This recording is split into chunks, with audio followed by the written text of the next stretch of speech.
traveler, where are you? Well, I'm not in Wyoming, even though this in many ways looks like Wyoming. I'm out here in the Texas Panhandle. And again, you might ask the question, why are you here at the Texas Panhandle? I'm located at the site of the first and second Battle of Adobe Walls. Now, another question that may pop up is, why is it called Adobe Walls? There's no walls here. Well, once again, you're right. The forces of man and nature have destroyed what was once the walls of the fort and the community of Adobe Walls. There goes your hat. It's pretty windy here, but then this is the plains. And if there's one thing about the plains, the wind blows. The story starts in 1843 when the company of Bent and St. Vrain, and check out the video about them,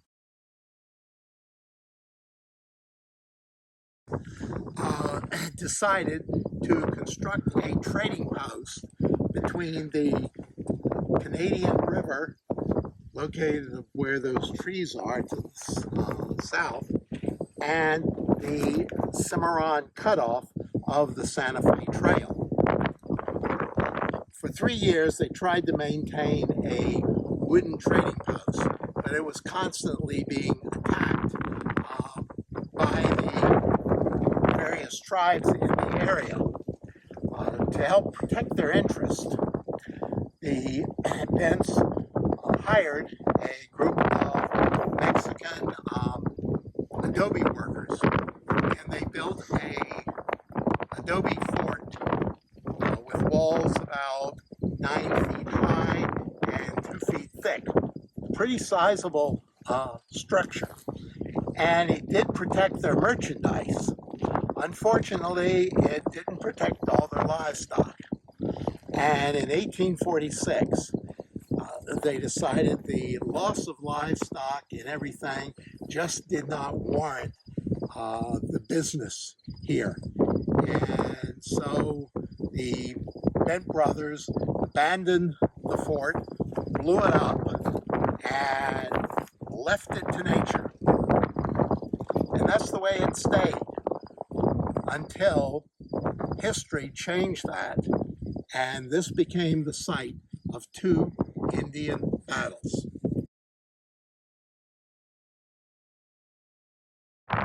It's now 1872, and a new business has developed on the Great Plains of America. It's not farming, it's not railroad building, it's buffalo hunting. Out east, buffalo robes have become very, very popular, and in the fancy restaurants of the east, also buffalo tongues. With the invention of new long-range, high-powered rifles, men could go out and sit in a fairly secluded spot, and if they were a good enough shot, they could shoot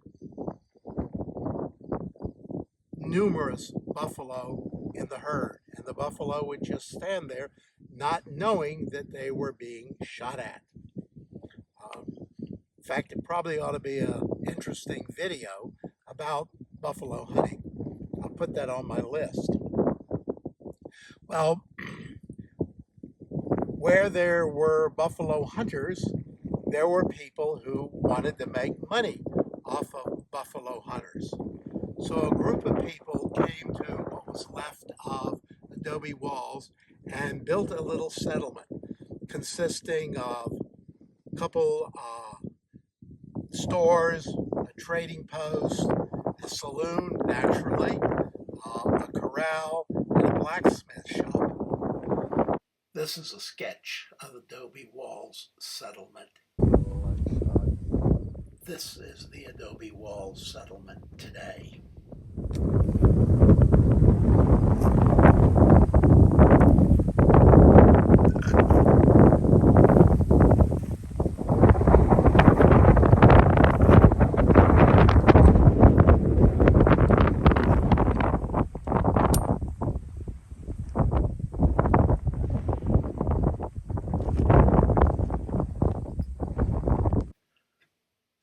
dark marked the video. Now, the tribes of the Great Plains were, quite understandably, not happy about these buffalo hunters. They were destroying their livelihood. The buffalo was the supermarket, the clothing store, and the hardware store for the Plains Indians. And so they began attacking these buffalo hunter camps. Here at Adobe Walls, there were 28 buffalo hunters that had congregated because of the attacks on the various camps. Now, fortuitously for them, early one morning, the ridgepole of the saloon cracked, and all 28, well, not all 28, but the vast majority of them, about 26, were up trying to fix the ridgepole when, according to some sources, Hanaran woke the camp by firing a gun when telling the others the sound had come from the ridgepole. The reason for this action was that he knew about a possible attack in advance, but did not tell anyone, afraid that the men would leave camp, hurting his business. And the Comanches hit the settlement here. The buffalo hunters fled to the various buildings, barricaded themselves in, and kept the Indians at bay.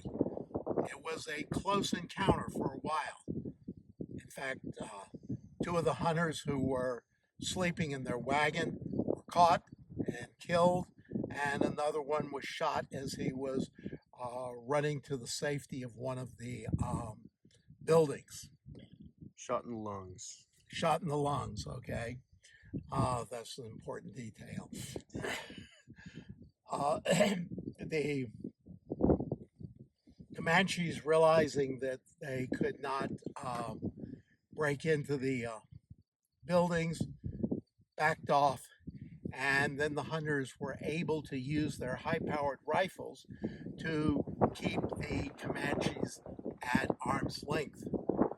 Now, unusual in Indian warfare, the Comanches went to a siege attack.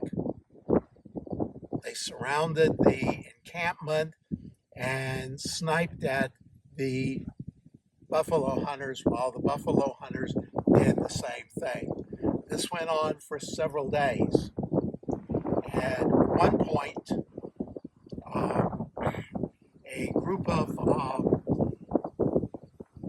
Indians, we don't know exactly who, I don't know that it's even recorded how many, gathered up on top of a bluff that they believed was out of range of any rifle that the buffalo hunters might have.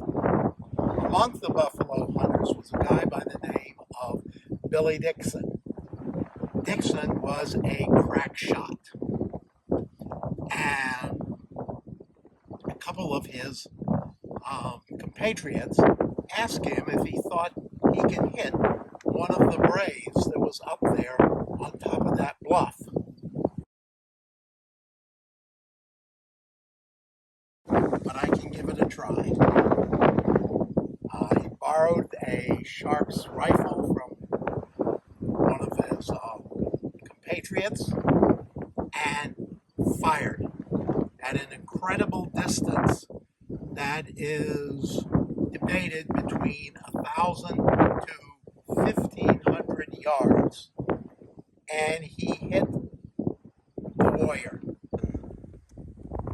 Think I can make that shot, fellas? Give it a try, Billy.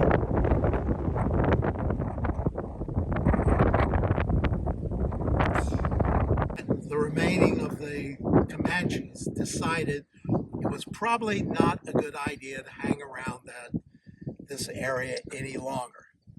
plus the fact they knew it had been several days and that in all likelihood word had gotten to the army not too far away and troops would be on their way. So the warriors packed up and disappeared. Now, the Second Battle of Adobe Walls is significant because it was the beginning of the Red River War. Billy Dixon's shot at Adobe Walls became a legend in Western lore, but Dixon never claimed it was anything more than just a lucky shot. Another Old West legend who was at Adobe Walls was Bat Masterson. Thank you for watching the video. Hope you enjoyed it. And if you can, please like, give a comment, and subscribe.